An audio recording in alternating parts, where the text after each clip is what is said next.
Hey there, my name is Chris Acton with Acton Creative, and this is a Handwoven Experience, episode 111. And in this episode, I'm talking about point twill threading. Now, let's back it up really far and start at the beginning. I am sitting at the front of the loom. This is my beater bar. These are my shafts. Now, when I talk about any kind of threading, that's what I'm referring to, is how the warp yarns go into the shafts, the order that they go into the shafts. Now, you've probably heard of something called a straight draw. Now, that's a style of threading that is real basic and used for so many patterns. And when you thread your loom in a straight draw sequence, it goes 1, 2, 3, 4, 1, 2, 3, 4, on, on. Real straightforward. We love that. And honestly, you could use a straight draw threading for the rest of your life and never be bored. However, I would like to introduce you to another kind of threading that will really up your game and open the doors for some other really fun patterns. So here it is. It's called a point twill threading. Now, as we talked about, a straight draw is 1, 2, 3, 4, 1, 2, 3, 4, on and on. What I did was I took a couple pictures of my loom from like a bird's eye perspective. So look at this. This is what it looks like from an overhead shot, a straight draw. It's just little diagonal lines, right? You can see it 1, 2, 3, 4 over and over again.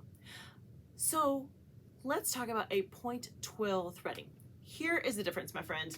You're gonna go 1, 2, 3, 4, 3, 2, 1, 2, 3, 4. You make a zigzag pattern. That is what the sequence looks like from above. Check this out. This is what it looks like from above if you are threading your loom in a point twill threading. Pretty cool, right? And that threading will allow you to do all kinds of cool patterns. And let me show you kind of what a difference that makes as you're actually weaving. So you have threaded your loom in a straight draw, right? And you know that if you lift shaft 1 or shaft 2 or shaft 3, they're all evenly spaced, right? You have it's always 1 yarn up and 3 yarns are down, depending on what kind of loom, of course.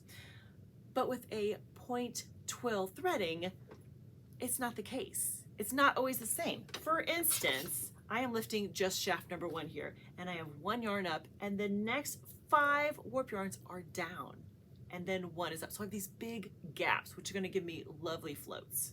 So imagine, going back to our diagram, we're making like a zigzag threading here, which means that shaft number 1 and number 4 are the points of the zigzag, right? So they're gonna come up and you're gonna have these nice long floats in between.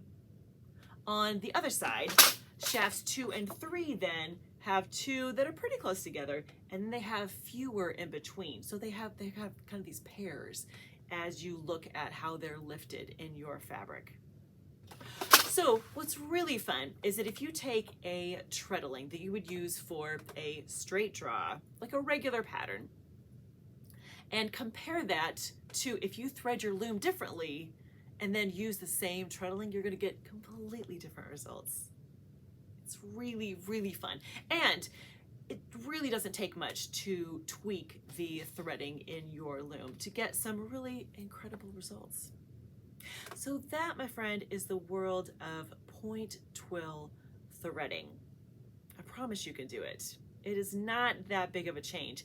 And you can really get some amazing results by just changing the order that your warp yarns go into your shafts. All right. I hope you have a great week.